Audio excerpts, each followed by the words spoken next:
Tuntut infrastruktur, warga pegunungan Elpa Putih SBB ancam golput. Warga 5 desa di pegunungan di Kecamatan Elpa Putih, Kabupaten Seram bagian Barat, mengancam tidak akan memberikan suara alias golput dalam Pesta Demokrasi tahun 2024. Warga di 5 desa pegunungan yaitu Someit, Ahiolo, Pasinaru Watui, dan Huku menuntut keadilan pembangunan.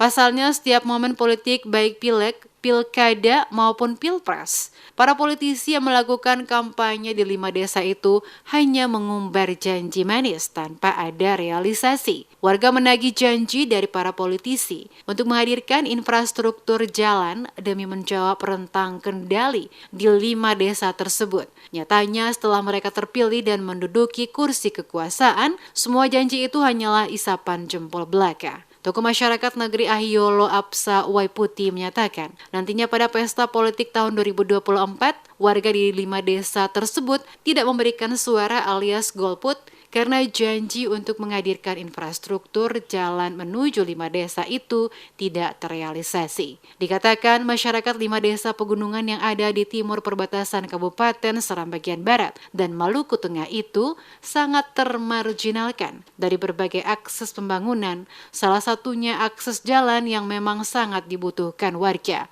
Masyarakat perbatasan sudah rela menyerahkan tanah, bahkan kebun untuk digusur demi terbangunnya akses jalan. Apsa bahkan menyatakan putus asa karena permintaan warga kepada pemerintah kabupaten maupun provinsi tak kunjung dijawab. Sehingga dirinya berharap pemerintah pusat melek terhadap penderitaan yang dialami warga selama 77 tahun Indonesia merdeka. Ke depan, figur-figur yang akan naik untuk anggota-anggota dewan, jangan mengharapkan dan memimpi untuk ketemu 2 desa ini akan pilih. Mungkin saja golput ataupun kotak suara kosong yang turun. Mungkin itu harapan kami kepada calon-calon bakal dewan yang dari kabupaten, provinsi, bahkan pun DPRD pusat. Supaya bisa memperhatikan kami di 2 desa yang ada di Kecamatan Elpa Putih bagian timur ini. Karena sangat-sangat juga kami mengharapkan untuk akses jalan. Kalau tidak ada jalan maka pada saatnya kita akan golput. Penderitaan warga ini juga dirasakan oleh Pendeta David Maniputi yang melayani di Jemaat GPM Watui. Tidak adanya akses jalan membuat warga kesulitan untuk memasarkan hasil pertanian demi menunjang ekonomi keluarga.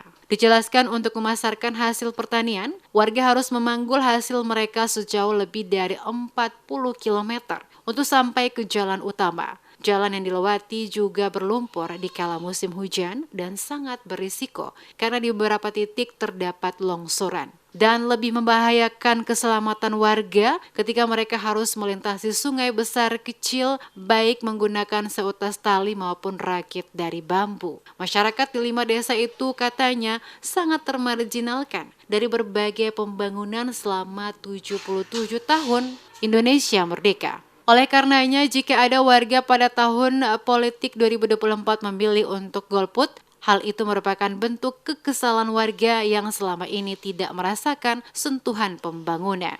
Ada satu hal yang sangat mengganjal terkait dengan situasi keadilan pembangunan dan pemerataan pembangunan di wilayah ini. Dalam konsep politik, mereka yang ingin dapat kursi, mereka yang ingin dapat jabatan menjadikan ini sebagai lahan eksploitasi dan sumber-sumber. Bagaimana mereka punya jabatan politik, baik di legislatif maupun di eksekutif ya, dalam proses-proses pemilihan. Dalam realisasi dari apa yang mereka janjikan, masyarakat Watui dan tetangga-tetangga Sumit, Ahiolo, Abiyohuku, kami seperti masyarakat yang termarginal dan tidak pernah dipedulikan. Kami seperti orang kelas terakhir dari warga berbangsa dan negara ini. Kami punya tantangan terbesar soal rentang kendali. Kami ingin sejahtera sama dengan orang lain, masyarakat ini. Mereka punya lahan yang luas. Tapi untuk membangun kesejahteraan tidak bisa diukur dengan apa yang pemerintah pusat telah sediakan, loh, tanah desa dan sebagainya. Diketahui sudah 77 tahun Indonesia merdeka, namun warga yang mendiami wilayah pegunungan di 5 desa yang ada di Kecamatan Elpa Putih, Kabupaten Seram bagian Barat masih terisolasi dari berbagai program pembangunan. Warga Someit, Ahiolo, Pasinaruwatui, dan Huku masih menjerit. Mereka belum secara penuh menikmati akses pembangunan, terutama jalan yang menghubungkan tempat mereka ke wilayah perkotaan. Mereka merindukan pembangunan yang lebih layak agar setara dengan warga yang lain yang saat ini sudah bisa menikmati akses transportasi, komunikasi, layanan listrik, kesehatan, dan juga pendidikan yang layak. Berbagai hasil bumi yang ingin dijual ke kota harus mereka tandu berpuluh kilometer. Setiap pijakan kaki naik turun pegunungan, melewati tepian perbukitan, menyusuri jalan berbatu dengan batang pohon yang melintang di tengah jalan, sangat beresiko dan berbahaya. Bahkan terkadang mereka harus bertarung nyawa, menyeberangi aliran beberapa sungai besar, seperti Sungai Nui dan Tala, agar bisa sampai ke Jalan Transeram untuk selanjutnya menjual hasil bumi ke pasar atau sekedar menjenguk sanak keluarga yang tinggal di negeri lain. Mereka yang masih terisolir butuh keseriusan pemerintah, baik provinsi, kabupaten, dan maupun pemerintah pusat.